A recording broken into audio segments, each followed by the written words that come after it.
Bismillahir Rahmanir Rahim.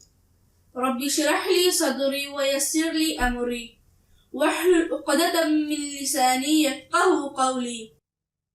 Rabbi yassir wa la tu'assir. Rabbi zidni ilma.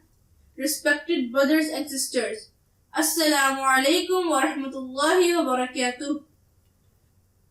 Today my topic is Month of Safar and Bad Omens. Safar and Superstitions. Safar is the second month of the lunar calendar. There are many misconceptions prevalent amongst the people regarding this month. On one hand, bad lucks and omens have been associated with this month, and on the other hand, self-made solutions for such things have been proposed as well, such as not holding marriages in this month, boiling chickpeas and distributing them so that the bad omens are passed on the others, making 365 balls of flour and throwing them in water so that bad omens are driven away and provision is increased, reciting Surah Muzammil 313 times, considering this month to be hard for the dead, and considering the 13th of this month, referred to as Tayrah Tezi, to be unlucky. All such superstitions and beliefs have no basis in Islam. How can any day or month be unlucky or be a portent of bad omen, when in fact months and years are formed by the alteration of day and nights, and Allah subhanahu wa ta'ala has made day and night as a sign and to help us make the calendar, as Allah says, and we have appointed the night and the day as two signs.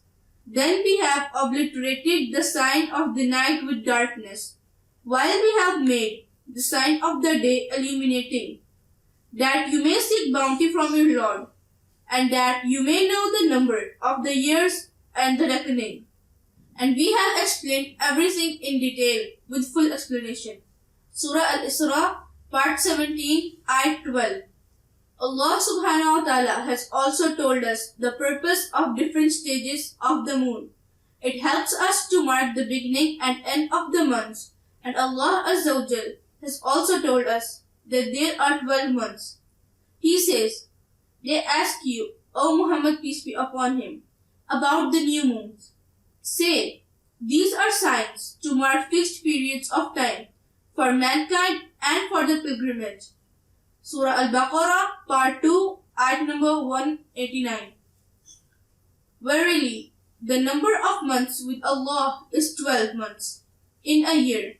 So was it ordained by Allah on the day when He created the heavens and the earth. Surah At-Tawbah, Part 9, verse 36. It is this revolution of day and night that makes up weeks and months and years, which constitutes time. It is this revolution of day and night that makes up weeks and months and years, which constitutes time, regarding which Prophet Muhammad, peace be upon him, said that Allah Azza wa Jal has said, the son of Adam hurts me for he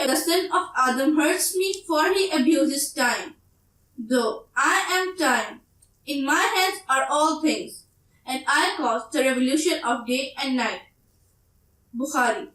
So, it is very clear that day and night is from Allah, and considering any time or day, month or year to be unlucky is a great misconception and a sin. Jazakumullahu khair. Assalamu alaikum wa rahmatullahi wa barakatuh.